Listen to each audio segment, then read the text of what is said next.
और क्या कहा कांग्रेस के लीडर रणदीप सुरजेवाला ने कि असदुद्दीन ओवैसी बीजेपी के साथ गठबंधन में है इस वक्त बिहार में। इससे बड़ा झूठ बिहार के इलेक्शन में बोला ही नहीं गया है। कितनी शर्म की बात है। क्या मैं कहूं कि कांग्रेस की आज पूरे भारत में 9 राज्यों में बीजेपी के साथ गठबंधन में कांग्रेस ने सरकार बना कर रखी है, लेकिन आम पब्लिक, आम आवाम को इसकी भनक तक नहीं है। और मैं उन 9 राज्यों के नाम तक आपको जोड़ा दूंगा भी। और कांग्रेस के फॉलोवर व जुम्मन मुसलमान जो कांग्रेस की गुलामी, आरजेडी की गुलामी में एमआईएम को बुरा समझ रहे हैं या वोट काटने की टीम समझ रहे हैं, उनका सर आज शर्म से नीचे झुक जाएगा जब मैं तमाम आंकड़ा आप सबके सामने रख दूंगा। वो कांग्रेस का आंकड़ा जो असदुद्दीन ओवैसी साहब पर कीचड़ उछाल रही है और उसे बीजेपी के साथ गठबंधन वाली सरकार का नाम दे रही है या उसे बीजेपी की बी टीम कर रही है। सुनिए वो कौन से 9 राज्य हैं जहां पर कांग्रेस के एमएलए बीजेपी के साथ मिलकर बीजेपी को मजबूत कर रहे हैं, सरकार गिराकर बीजेपी की सरकार बना रहे हैं। नंबर 1 मध्य प्रदेश, 25 कांग्रेस के लीडर बीजेपी में ज्वाइन होकर बीजेपी की सरकार बना चुके हैं। गोवा नंबर 2, 10 कांग्रेस के लीडर बीजेपी में शामिल हो चुके हैं। नंबर 3 आसाम, 9 कांग्रेस के लीडर बीजेपी ज्वाइन कर चुके हैं। नंबर 4 महाराष्ट्र, 6 कांग्रेस के लीडर बीजेपी ज्वाइन कर चुके हैं।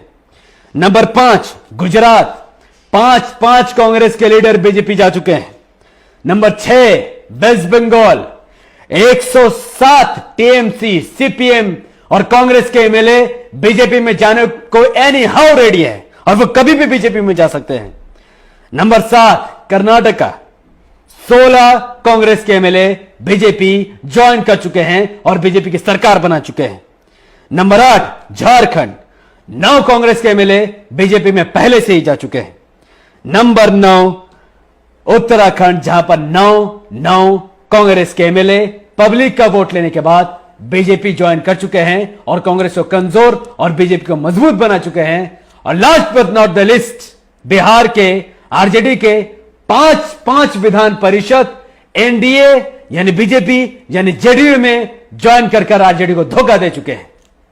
और ये रणदीप सुरजेवाला सर असदुद्दीन ओवैसी साहब को बीजेपी का बी टीम बोल रहे हैं, जबकि 9 राज्यों में 100 से भी ज्यादा एमएलए बीजेपी में ज्वाइन होकर कांग्रेस की सरकार गिराकर बीजेपी को मजबूत करके बीजेपी को हर जगह हर हिसाब से जिता रही है। और ये लोग मुसलमानों को बेवकूफ बनाने के लिए एमआईएम को बीजेपी के बी टीम बोलते हैं। यह बात बहुत क्लियर है कि या तो ये लोग मुसलमानों और दलितों को बेवकूफ एवं जाहिल समझ रहे हैं या फिर मुसलमान और दलित सच में बेवकूफ और जाहिल है कि कांग्रेस के एक लीडर रणदीप सुरजेवाला एआईएमआईएम को बीजेपी की बी टीम बोलता है और असदुद्दीन ओवैसी साहब को बीजेपी के साथ गठबंधन की बात करता है, जबकि इसी कांग्रेस के 9 राज्यों में 100 से भी ज्यादा लीडर बीजेपी में ज्वाइन होकर बीजेपी की सरकार बना चुके हैं। और वो आरजेडी जो असदुद्दीन ओवैसी पर हमला करती है हर बार बीजेपी के नाम से, उसके कई सारे लीडर वोट लेने के बाद बीजेपी से मिलने वाले हैं, बीजेपी के हाथों बिकने वाले हैं। जिस तरीके से मध्य प्रदेश, आसाम, गुजरात, गोवा, कर्नाटका, बंगलौर हर जगह वो लोग बिक चुके हैं, ऐसे ही आरजेडी के एमएलए भी कांग्रेस की तरह बिकने वाले हैं और पहले से ही 5 विधान परिषद जेडीयू में जा चुके हैं। अब मैं जुम्मन मुसलमानों से यह बात पूछना चाहता हूं, उन दलितों से यह बात पूछना चाहता हूं, उन आदिवासियों से यह बात पूछना चाहता हूं जो बीजेपी के खिलाफ वोट डालने के लिए तैयार हैं, जो आरजेडी और कांग्रेस का आज भी बिना माने मतलब के समर्थन कर रहे हैं और एआईएमआईएम पर शक कर रहे हैं। मैं उनसे पूछता हूं कि जब गुजरात में, मध्य प्रदेश में, गोवा में, आसाम में, महाराष्ट्र में, वेस्ट बंगाल में, कर्नाटका में, झारखंड में, उत्तराखंड में जब कांग्रेस के एमएलए सैकड़ों की तादाद में बीजेपी में दाखिल हो सकते हैं, तो कौन इस बात की गारंटी लेगा कि बिहार में जब इलेक्शन होगा अगर कांग्रेस की 30 सीट आई या आरजेडी की 80 सीट आई तो ये क्या 110 एमएलए क्या बीजेपी के हाथों बिक नहीं सकते हैं? कौन इस बात की गारंटी लेगा?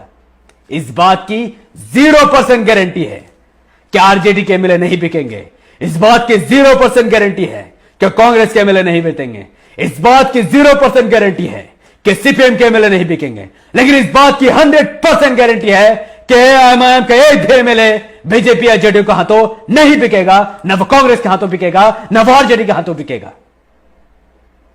इतनी बुरी बात कौन सी इनको लग रही है, जबकि एमआईएम सिर्फ और सिर्फ 24 सीटों पर चुनाव लड़ रही है। उसके बावजूद भी इतना बड़ा हमला एमआईएम पर कोई कैसे कर सकता है?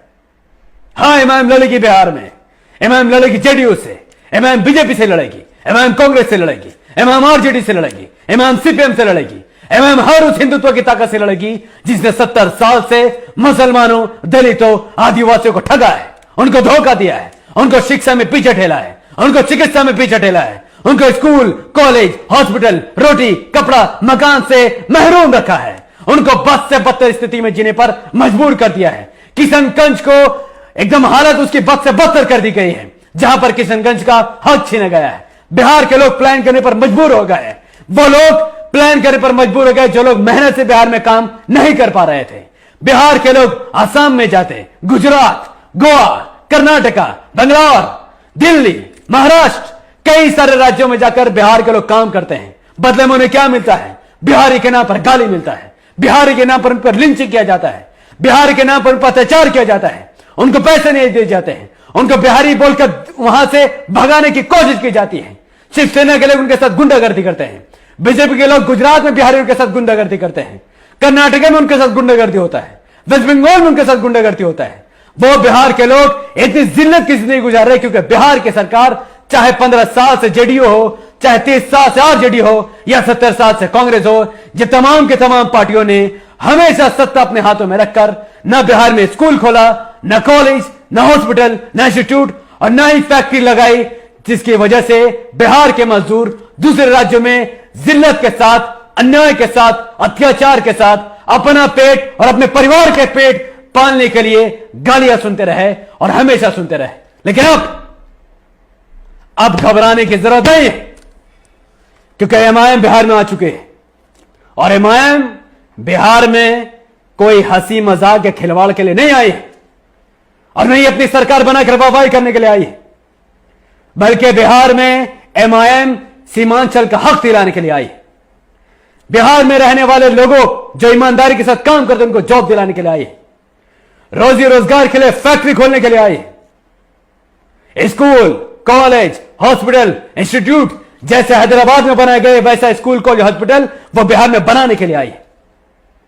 लोगों को सर उठाकर जिंदगी जीना सिखाने के लिए आई है। करप्शन, बलात्कार, भ्रष्टाचार मुक्त बिहार बनाने के लिए आई है।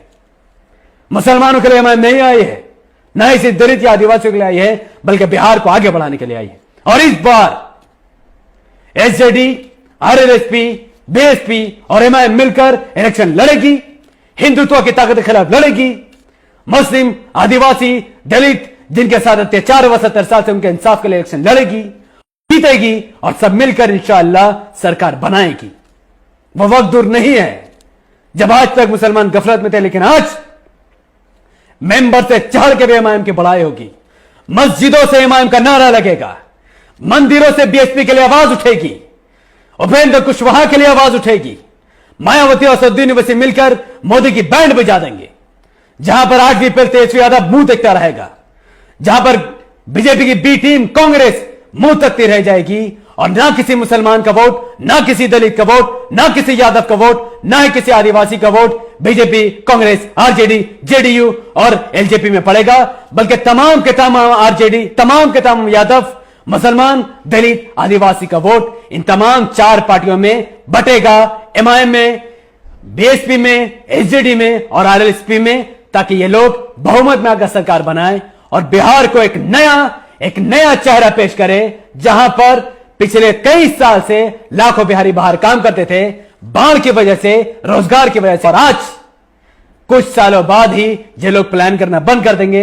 बाढ़ के लिए जो समस्या पैदा हो रही है उसको हल किया जाएगा कई सारे तरीकों से, टेक्नोलॉजी का इस्तेमाल करके बाढ़ को बिहार से रोक में ही फैक्ट्री, स्कूल, कॉलेज बसा दिया जाएगा। पिछले कई साल से बिहार में बाढ़ आता है और पानी का बाढ़ आता है, लोगों को भसा कर ले जाता है, लोगों का घर संसार उजाड़ दिया जाता है। लेकिन अब जब एमआईएम सरकार बनाएगी एचडी, आरएलएसपी, बीएसपी के साथ मिलकर, तो बिहार में पानी का बाढ़ नहीं बल्कि रोजगार का बाढ़ आएगा, बल्कि स्कूल, कॉलेज, हॉस्पिटल का बाढ़ आएगा, बल्कि बेहतरीन जिंदगी की बाढ़ आएगी, जिसमें लोग हिंदू हो या मुसलमान, सिख हो या ईसाई, क्रिश्चियनों, आदिवासियों, दलितों या मुसलमान सर उठाकर, कंधे से कंधे और पैर से पैर मिलाकर वो लोग आगे बढ़ेंगे, सर उठाकर जिंदगी जिएंगे और बिहार को एक नए मोड़ की तरफ ठेलेंगे, जहां पर इतिहास में किसी ने भी इतना डेवलपमेंट नहीं देखा होगा। लेकिन पिछले 5 साल में, आने वाले 5 साल में बिहार के लोग देख